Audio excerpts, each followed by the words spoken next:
The Trishul is a trident used as one of the principal symbols in Hinduism. Being one of the most powerful weapons mentioned in Hindu texts and epics, it is wielded by Lord Shiva, one of the members of the Holy Trinity. The goddess Durga also holds the Trishul amongst other weapons and attributes in her hands, and is said to have received these celestial weapons from both Shiva and Vishnu.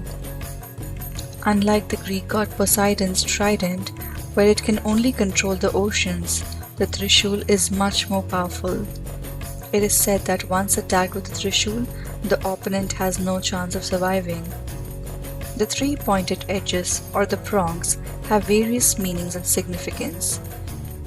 They are commonly said to represent the Trinity, Brahma, Vishnu and Mahesh, or sometimes the Tridevi, Saraswati, Lakshmi and Shakti. It is also considered to represent other elements like the three modes of nature, which is creation, maintenance and destruction, or the three kals, which is past, present and future. The list goes on. The three gunas like Sat, Raj and Tam, and the three lokas like Swarg Lok, Bholok and Patal Lok also hold a strong significance. According to Vishnu Purana, Vishwakarma created the Trishul using the matter from the sun. When Surya Dev married Sanjana, the daughter of Vishwakarma, his wife soon became unhappy with the married life due to the unbearable heat of her husband Surya. She complained to her father Vishwakarma, who agreed to solve the problem. Her father came to an arrangement whereby Surya agreed to reduce his heat to accommodate Sanjana. The solar matter fell to the earth, reducing his heat by 1/8. That material was then used to make the Trishul. Vishwakarma gifted this deadly weapon to Lord Shiva, which seems obvious because Shiva is known to be the destroyer among the Trinity. As a primary weapon of Shiva, the destroyer, the Trishul is said to be capable of destroying all the three worlds, Swarglok, Bholok and Patal Lok. As per the Hindu epics, Shiva had used this Trishul to destroy many demons as well as some of the most powerful gods like Brahma, Surya and also his son Ganesha. As the tales go, Brahma and Vishnu were once having an argument as to which one of the two was more powerful. At that point, a great blazing pillar-like object, like a burning Jyotirlinga, shot out of nowhere.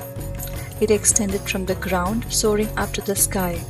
It was said to be so tall that Brahma and Vishnu were unable to find the ends of the pillar. They could not even comprehend what it was and how it had appeared. They decided to make use of the situation to find who was more powerful between the two. Brahma took the form of a swan and flew towards the sky, while Vishnu took the form of a Varaha and went down towards the ground, trying to find the limits of the blazing pillar. But no matter how high Brahma flew or how low Vishnu went, the pillar seemed to have no limits. As Brahma flew upwards, he reached the Satyalok, where he met Ketaki, the flower. Brahma convinced Ketaki to lie on his behalf to Vishnu that he found the end of the Jyotirling.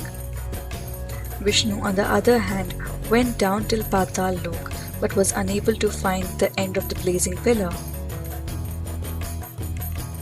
When they returned, Vishnu confessed the truth that he was unable to find the end, but Brahma lied that he found the end and Ketaki became his witness.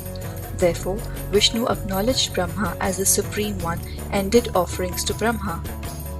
When Vishnu was about to touch the feet of Brahma, a fierce body shot out of the Jyotirlinga. It was Bhairava, a mighty and furious form of Lord Shiva. Shiva was infuriated at Brahma's lie, and he cut the fifth head of Brahma, which was looking upwards at the sky, with his Trishul. This is a symbolic representation of how Shiva liberated Brahma from his fifth head, which represents his ego. Brahma and Vishnu immediately recognized his power and acknowledged his power as the superior of the Trinity.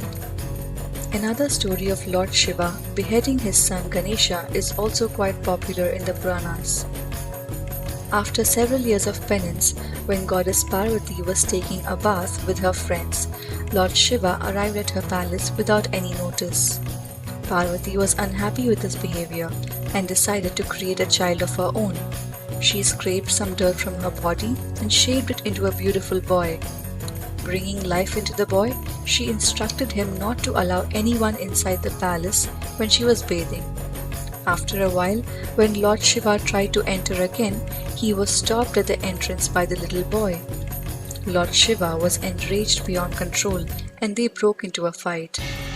Despite being aware of the might of Lord Shiva and the repercussions that could follow, Ganesha refused to disobey his mother even if it costed him his life. In a fit of rage, Shiva severed the head of the child with his Trishul. When Parvati came to the door, her eyes fell on her beheaded son. She took the infuriated form of Kali and threatened to destroy the world. Fearing her anger, Shiva implanted the head of the first creature he saw, which was an elephant, thus bringing Ganesha back to life. It is not just the gods, but demons like Jalandhar, Shankachura, etc. also have been a victim of an angry Shiva's deadly Trishul. But as the history goes, every time used, the Trishul has only restored peace and established divinity in the universe.